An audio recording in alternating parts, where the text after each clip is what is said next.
Assalamualaikum warahmatullahi wabarakatuh.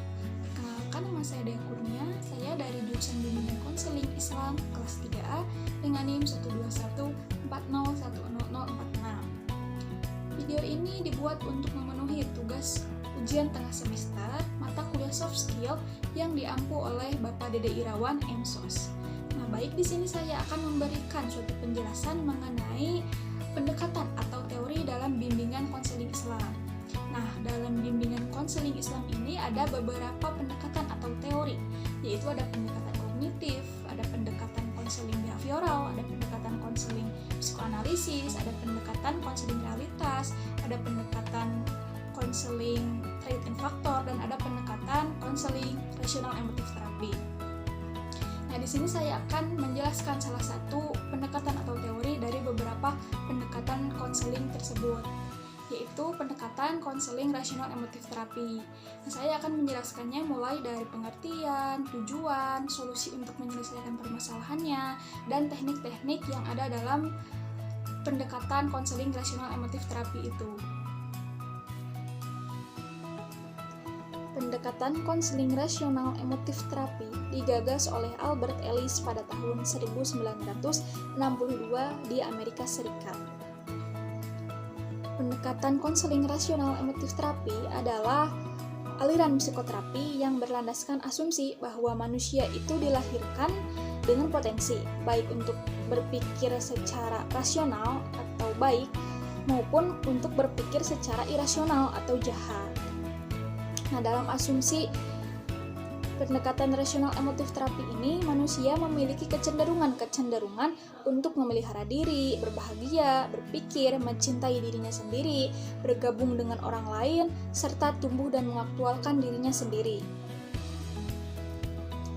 Kemudian, tujuan pendekatan konseling rasional emotif terapi adalah untuk membantu klien menghilangkan berbagai macam gangguan-gangguan emosional yang dapat merusak diri klien, seperti adanya rasa takut, rasa bersalah, rasa cemas, was-was, dan rasa marah sebagai akibat dari berpikir yang irasional. Nah, kemudian tujuan pendekatan ini juga untuk melatih dan mendidik klien agar dapat menghadapi kenyataan hidup secara rasional dan membangkitkan kepercayaan diri, nilai-nilai, dan kemampuan diri klien.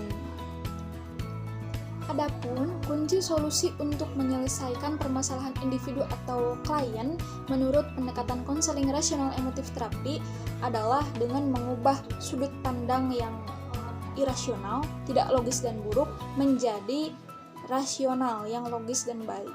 Nah, rasionalitas ini dapat mengembangkan diri dan mencapai realisasi diri yang lebih optimal.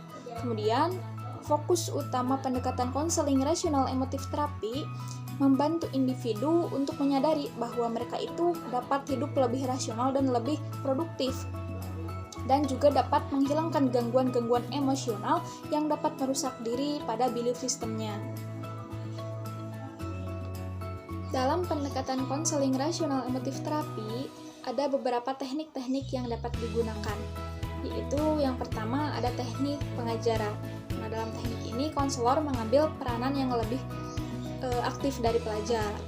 Tahap ini memberikan keleluasaan kepada konselor untuk berbicara serta menunjukkan sesuatu kepada klien, terutama menunjukkan bagaimana ketidaklogikaan berpikir itu secara langsung menimbulkan gangguan-gangguan emosional kepada klien tersebut.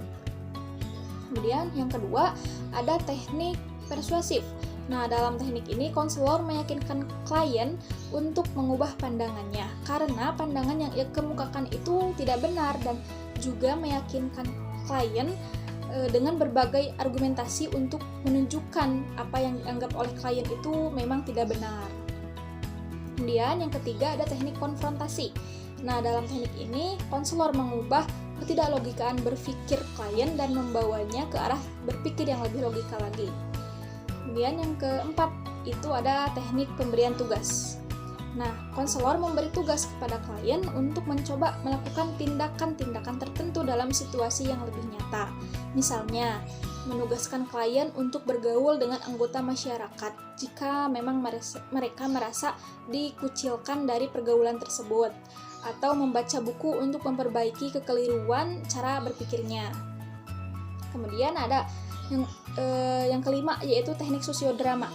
Nah, dalam teknik ini konselor memberikan peluang mengekspresikan berbagai perasaan yang menekan klien melalui suasana yang didramatisasikan, sehingga klien itu dapat secara bebas mengungkapkan dirinya sendiri secara lisan, tulisan, maupun dengan gerakan yang dramatis. Nah, kemudian ada teknik yang keenam yaitu teknik self-modeling. Nah, dalam teknik ini digunakan dengan meminta klien berjanji dengan konselor untuk menghilangkan berbagai macam perasaan yang menimpanya.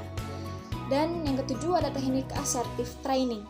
Nah, dalam teknik ini digunakan untuk melatih, mendorong, dan membiasakan klien dengan pola perilaku tertentu yang diinginkannya.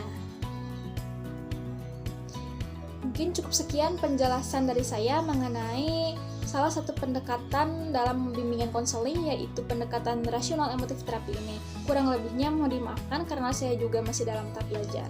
Terima kasih. Wassalamualaikum warahmatullahi wabarakatuh.